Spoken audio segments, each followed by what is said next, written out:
నమస్తే, welcome to SS9 news. ముందుగా headlines. ఈ నెల 31న ప్రమాణ స్వీకారం చేస్తానన్న జిష్ణుదేవ్. పేదలకు ఇళ్ల స్థలాలపై కీలక నిర్ణయం తీసుకున్న సీఎం చంద్రబాబు.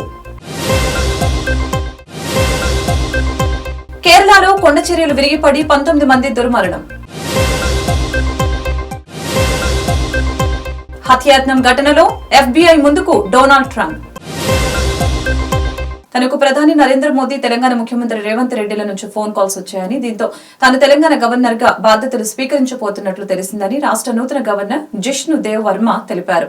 జిష్ణుదేవ్ వర్మ త్రిపుర మాజీ ఉప ముఖ్యమంత్రిగా పనిచేశారు. రాష్ట్ర గవర్నర్ గా రేపు ప్రమాణ స్వీకారం చేయనున్నారు. ఈ నేపథ్యంలో అగర్తాలలో ఆయన మీడియాతో మాట్లాడారు. త్రిపుర నుంచి ఓ రాష్ట్రానికి గవర్నర్ గా నియమితులైన తొలి వ్యక్తిని తానేనని తెలిపారు. తనకు శనివారం రాత్రి ప్రధాని మోదీ ఫోన్ చేశారని తెలిపారు. ఆయన ఫోన్ చేసే వరకు తన నియామకం గురించి తెలియదని అన్నారు. మీరు త్రిపుర వెలుపల పనిచేయవలసి ఉంటుంది అని తనకు ఫోన్ చేసి ప్రధాని చెప్పారని వెల్లడించారు. ఎలాంటి బాధ్యతలు అప్పగించినా సిద్ధమేనని తాను మోదీకి తెలిపానని అన్నారు. ఆ తర్వాత రేవంత్ రెడ్డి నుంచి తనకు ఫోన్ కాల్ వచ్చిందని, ఆయన స్వాగతం పలుకుతూ ఫోన్ చేశారని తెలిపారు. దీంతో తాను తెలంగాణకు గవర్నర్ గా వెళ్తున్నట్లు అర్థమైందని తెలిపారు. ఏపీ ముఖ్యమంత్రి చంద్రబాబు గృహ నిర్మాణ శాఖపై సమీక్ష చేపట్టారు. ఈ సమావేశానికి రాష్ట్ర గృహ నిర్మాణ శాఖ మంత్రి కొలుసు పార్థసారథి, సంబంధిత శాఖ ఉన్నతాధికారులు హాజరయ్యారు. గ్రామాల్లో పేదలకు ఇళ్ల స్థలాల పంపిణీ విషయంలో ఎన్నికల హామీ నెరవేరుస్తూ చంద్రబాబు ఈ సమావేశంలో కీలక నిర్ణయం తీసుకుంది. కొత్త లబ్ధిదారులకి గ్రామాల్లో 3 సెంట్ల స్థలం ఇవ్వాలని నిర్ణయించారు. అటు పట్టణాల్లో కొత్త లబ్ధిదారులకి 2 సెంట్ల స్థలం ఇవ్వాలని నిర్ణయించారు. దీనిపై మంత్రి పార్థసారథి స్పందిస్తూ రాబోయే 100 రోజుల్లో 1.25 లక్షల ఇళ్ల నిర్మాణం పూర్తి చేస్తామని చెప్పారు. ఏడాది కాలంలో 8.25 లక్షల ఇళ్ల నిర్మాణం చేపట్టనున్నామని వెల్లడించారు. ఈ సమావేశంలో పోలవరం ప్రాజెక్టు R&R కింద ఇళ్ల నిర్మాణం అంశాన్ని గృహ నిర్మాణ శాఖకు అప్పగించడం పైన చర్చ జరిగినట్టు మంత్రి పార్థసారథి వెల్లడించారు. ఇప్పటికే ప్రారంభించిన ఇళ్లను పూర్తి చేస్తామని చెప్పారు. గత ప్రభుత్వం ఇళ్ల స్థలాలు ఇచ్చిన చోట సౌకర్యాలు కల్పిస్తామని స్పష్టం చేశారు. కేరళలోని వయనాడ్ జిల్లాలో విషాదం చోటు చేసుకుంది. భారీ వర్షాల నేపథ్యంలో జిల్లాలోని మెపాడికి సమీపంలోని కొండ ప్రాంతాలలో భారీగా కొండ చర్యలు విరిగిపడ్డాయి. ఈ ప్రమాదంలో 19 మంది మృత్యువాత పడ్డారు. వందలాది మంది చిక్కుకొని ఉంటారని అధికారులు భావిస్తున్నారు. వారిని కాపాడటానికి పెద్ద ఎత్తున రెస్క్యూ ఆపరేషన్లు కొనసాగుతూ ఉన్నాయని కేరళ సీఎం పినరయి విజయన్ తెలిపారు. వివిధ ప్రభుత్వ విభాగాలు సమన్వయంతో కార్యకలాపాలను కొనసాగిస్తున్నాయని, సహాయక చర్యల్ని పర్యవేక్షించేందుకు మంత్రులు కూడా అక్కడికి వెళ్తున్నారంటూ సీఎం కార్యాలయం ఒక ప్రకటన విడుదల చేసింది. జూలై 13న పెన్సిల్వేనియాలో ర్యాలీలో పాల్గొన్న ఆయనపై థామస్ క్రూన్స్ అనే దుండగుడు కాల్పులు జరిపారు. ఒక బుల్లెట్ ట్రంప్ కుడి చేయి నుంచి దూసుకు వెళ్లడంతో ఆయనకు స్వల్ప గాయమైంది.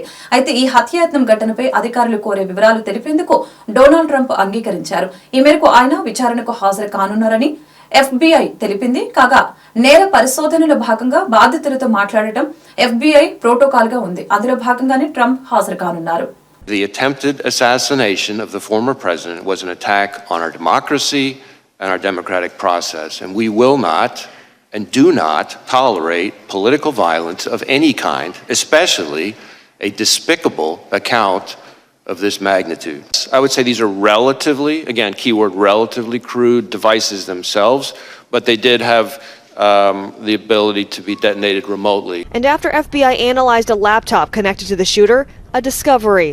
On July 6th, he did a Google search for, quote, how far away was Oswald from Kennedy? And so that's a search that obviously is significant in terms of his state of mind. Eluru జిల్లా Polavaram Janasena MLA Chirri Balaraju కారుపై గుర్తు తెలియని దుండగులు దాడి చేశారు. కారులో ఇంటికి వెళ్తూ ఉండగా జిలుగుమిల్లి మండలం బర్రిలంకలపాడు సమీపంలో ఈ దాడి జరిగింది. ఈ దాడిలో కారు వెనుక అద్దాలు ధ్వంసమయ్యాయి. అదృష్టవశాత్తు ఆ కారులో ఎమ్మెల్యే బాలరాజు లేరు. దాని వెనుకనున్న మరొక కారులో ఆయన ఉన్నారు. ఆ కారులోనే ఎమ్మెల్యే ఉన్నారని భావించి దుండగులు బర్రిలంకలపాడు అడ్డ రోడ్డు వద్ద దాడి చేశారు. వెంటనే కారులో ఉన్న ఎమ్మెల్యే అనుచరులు ముగ్గురు కిందకు దిగి దాడికి పాల్పడ్డ వారిని పట్టుకునే ప్రయత్నం చేశారు. అయితే వారు అక్కడి నుంచి పరారయ్యారు. చీకటి పడటంతో దాడికి పాల్పడ్డ వారిని గుర్తించలేకపోయామని ఎమ్మెల్యే అనుచరులు తెలిపారు. ఈ విషయాన్ని ఎమ్మెల్యే బాలరాజు పోలీసుల దృష్టికి తీసుకువెళ్లడంతో కేసు నమోదు చేసి దర్యాప్తు చేస్తున్నారు. ఎమ్మెల్యే చిర్రి బాలరాజు కారుపై కర్రలతో రాళ్లతో దుండగుల దాడి అని దాని మీద ఇమీడియట్గా మేము సమాచారం తెలియగానే మేము ఎంక్వైరీ చేయడం జరిగింది. దీంట్లో ఆ ప్రమాద సమయంలో ఎమ్మెల్యే గారు కారులో లేరు. ఎమ్మెల్యే గారు ఇంట్లో ఉన్నారు. నేను ఎమ్మెల్యే గారితో కూడా మాట్లాడటం జరిగింది. తర్వాత కారులో ఎమ్మెల్యే గారు కాకుండా వేరే ప్రైవేట్ డ్రైవరు వాళ్ళ PA గారు ఇద్దరు కారులో వెళ్తున్నప్పుడు బర్రెంకలపాడు ఊళ్ళో నుంచి వచ్చి మెయిన్ రోడ్లో తిరిగే టైంలో వెనకాల పెద్ద శబ్దం వచ్చినట్టుగా చెప్పారు. అప్పుడు కూడా వాళ్ళు చూసుకోలేదు. కొంచెం దూరం పోయిన తర్వాత ఆగితే కారు వెనకాల అద్దం పగిలినట్టుంది. ఆ చుట్టుపక్కల ప్రాంతాల్లో చూస్తే అక్కడ మనుషులు ఎవరు కనిపించలేదు. ఆ డ్రైవర్తో కూడా నేను మాట్లాడటం జరిగింది. ఎమ్మెల్యే గారితో కూడా మాట్లాడాము. అక్కడ ఆ మూలంలో వసతి గృహం కూడా ఒకటి ఉంది. ఈ ట్రైబల్ వెల్ఫేర్ బాలుర వసతి గృహం కూడా ఉంది. ఆ వైపు నుంచి వచ్చిందా లేదంటే వేరే వాళ్ళు ఎవరన్నా ఆ ప్రాంతంలో ఉన్నారా అనేది కూడా వెరిఫై చేస్తున్నాము. బరింకలపాడు అడ్డు రోడ్డు కాడ జరిగినటువంటి నా కారు మీద తెలియని దుండగులు నా వాహనం మీద దాడి చేయడం జరిగింది. ఆ వాహనంలో నేను లేను. అందులో ముగ్గురు ఉండటం జరిగింది. వెనకాల నుంచి వచ్చి ఎవరో రాయితో కొట్టారనేసి అందులో వెళ్ళేటువంటి వాళ్ళు చెప్పారు. నాకు ఎలాంటి అపాయం జరగలేదు. నాయకులు కానీ కార్యకర్తలు కానీ ప్రజలు కానీ ఎవరు కూడా భయభ్రాంతులకు గురి కావద్దు. నేను సేఫ్గానే ఉన్నాను.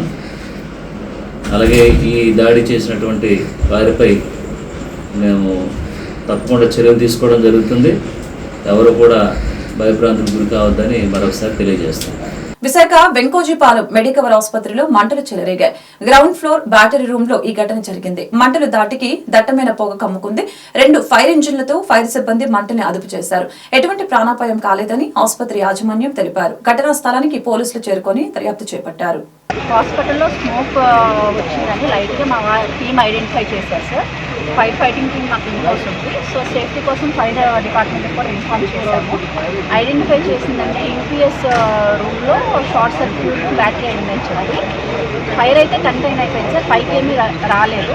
ఈవెన్ అటెండర్స్ కూడా ఐసీయూస్కి రూమ్స్కి అందరికీ పిలిచి చూపించాము. అందరూ సేఫ్గానే ఉన్నారు. ఫైర్ డిపార్ట్మెంట్ వాళ్ళు కూడా ఎవాక్యువేట్ చేయాల్సిన అవసరం లేదని చెప్పారు.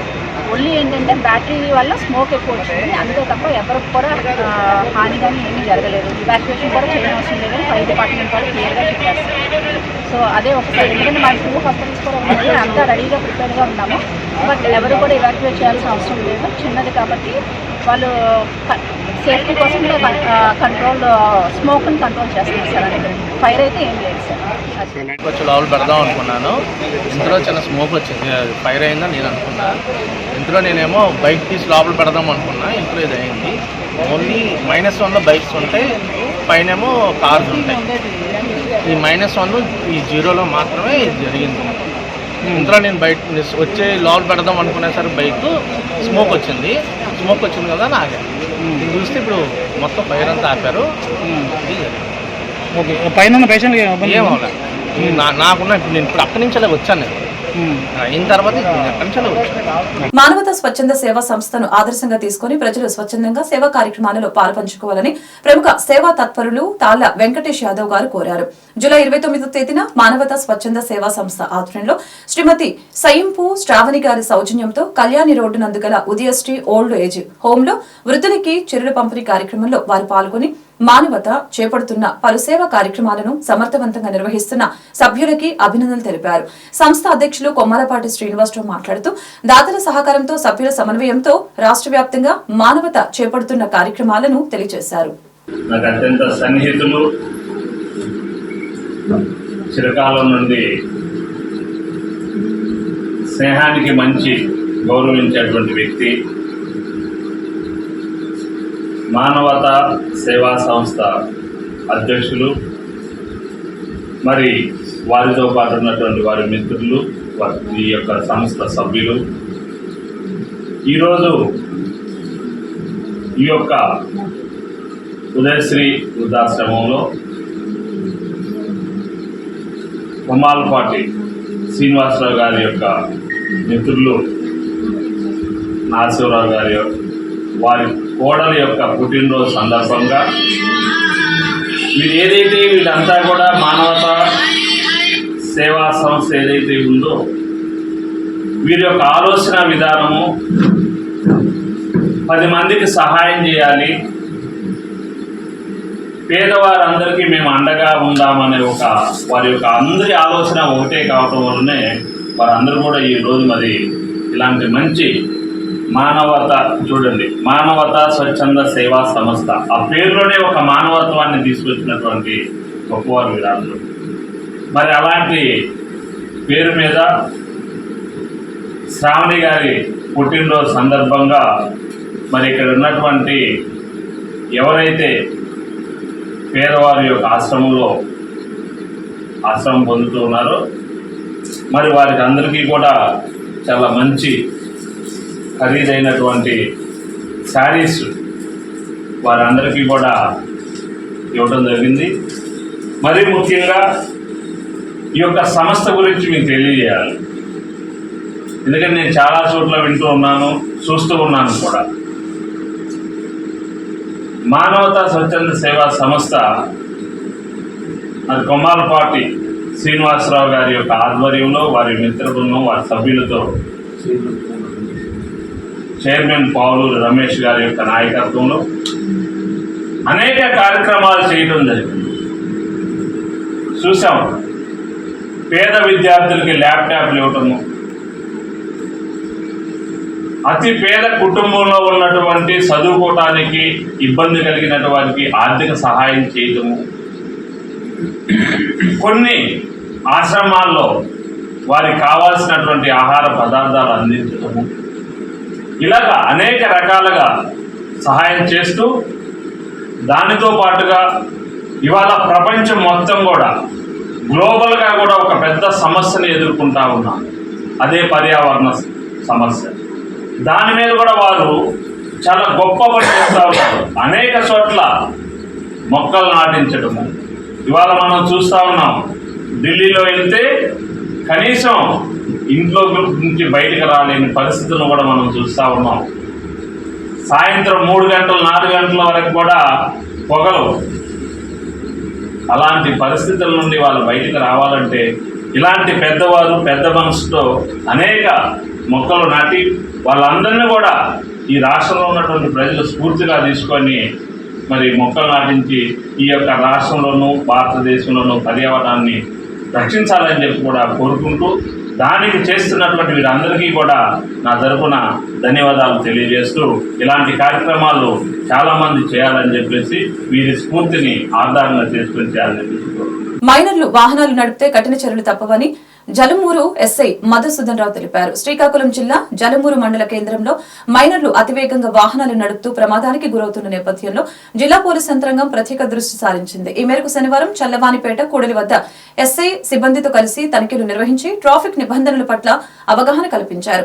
పలుచోట్ల మైనర్లు ట్రిపుల్ రైడింగ్ వలన తరచూ ప్రమాదాలు చోటు చేసుకుంటున్నాయని, వీటిని నివారించేందుకు ప్రత్యేక కార్యాచరణతో మైనర్లకి అవగాహన కల్పించే దిశగా ప్రయత్నిస్తున్నట్లు ఎస్ఐ మధుసూదన్ రావు తెలిపారు. అయితే ముఖ్యంగా తల్లిదండ్రులు వారి పిల్లల పట్ల ప్రత్యేక దృష్టి సారించాలని ఆయన కోరారు.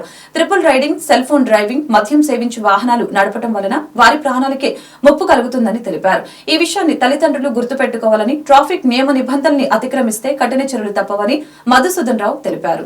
దానివల్ల మీ కుటుంబాలు అనాథలు అయిపోతున్నారు, మీ తాలూకా జీవితాలు అక్కడితో ఆగిపోతున్నాయి. మీకు అర్థమవుతుంది నేను చెప్పింది. హెల్మెట్ ధరించండి. కొత్తగా వచ్చిన చట్టాల ప్రకారం హెల్మెట్ ధరించకపోతే హైకోర్టు కొన్ని గైడ్ లైన్స్ ఇచ్చింది. ఆ గైడ్ లైన్స్ ప్రకారం ఖచ్చితంగా మీకు MV యాక్ట్ ప్రకారం చెప్పారు. సో ఖచ్చితంగా మీరు హెల్మెట్ ధరించే జర్నీ చేయాలి. ఎక్కడి నుంచి మేము ఇక్కడే ఉన్నాం కదా, ఇక్కడి నుంచి ఎక్కడి వరకు వచ్చేటప్పటికి మేము మా పక్కనే సార్ ఇల్లు లేదు పక్క ఊరు అని మేము హెల్మెట్ ధరించమంటే ప్రమాదం అనేది ఏ క్షణంలో ఎలా వస్తుందని తెలియదు.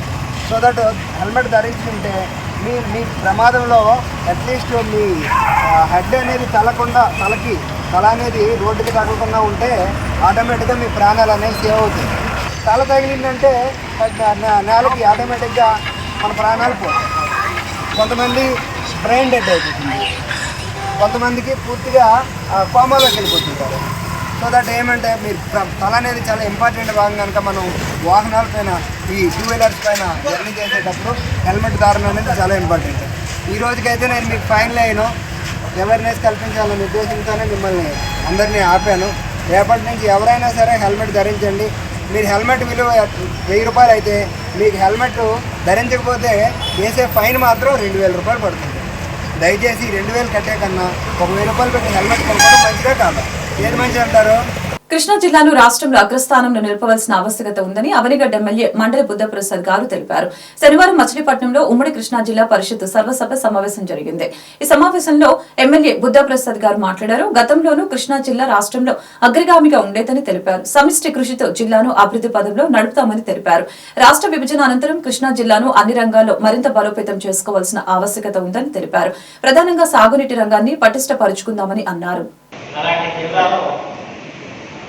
మరింత ఈ జిల్లాను ముందుకు తీసుకెళ్ళి ఈ జిల్లాని ఆంధ్రప్రదేశ్లో అభివృద్ధిలో ముందుండే జిల్లాగా తీర్చిదిద్దాల్సిన బాధ్యత మనందరినీ కృష్ణా జిల్లా విభజన తర్వాత మనకు అనేక కార్యక్రమాలు మనం చేపట్టాల్సిన అవసరం. ప్రత్యేకించి ఇది రైతాంగ ప్రధానమైన జిల్లా.